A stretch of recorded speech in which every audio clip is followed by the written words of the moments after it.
Oduu gammachiisaa musliimoota Wallaggaa biyya keessaa fi biyya alaa jirtan maraaf aaga dhaga'aa aaga argaasniin jenna.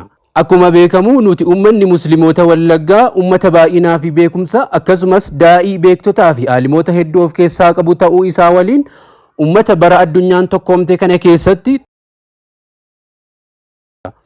ummanni beekumsaan hangafa biyyattii ta'ee fi amantaadhaanis aqiidaa qulqulluu qabatee jiruu fi tokkummaa sabummaatiin biyyattiidhaaf fakkeenya ta'e kun amantaa isaatiin tokkoomuu waan dhabeef naannoo isaa Wallagga biyya muslimni keessa hin jirre moggaasa jedhuuf saaxilee jira. Kanuma sababeeffachuudhaan gootonni keenya kanneen akka Abdii Raggaasaatii fi Urjii Wallaggaatiif fakkaatonni isaanii warreen ifa islaamummaatiin onnee kufuriin dukkaneessa ibsaa jiran lakki jirra dhaadannoo jedhuun lafaa ka'uudhaan garee tokkummaa musliimoota Wallaggaa jedhu karaa waastaappiitiin banuudhaan gaaddisa kana jalatti musliimoota Wallaggaa afran walitti qabuu irratti argamu. Maarree nutis tokkummaan waan nu barbaachisuuf amantaan islaamaas tokkummaa irratti waan hundaa'eef miseensa garee kanaa ta'uun hiriyoota keenyas afeerree miseensa garee kanaa gochuun tokkummaa dhabame kana uumne ummata godina biraatiifis akkuma aadaa keenyaa fakkeenya gaarii taane moggaasa badaa kana biyya keenya irraa haa buqqaafnu haa jijjiirru isiniin jenna.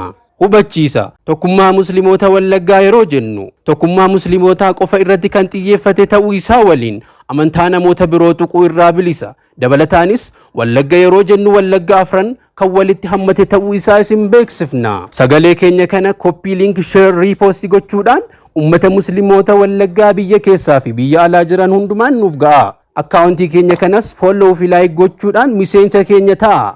Yaada keessanis karaa koomentiitiin nuuf qodaa isiniin jenna.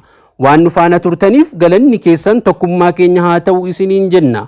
An Nasrii Wallaggaati. Tokkummaan humna, tokkummaa humna yoo tokkoomne cimna.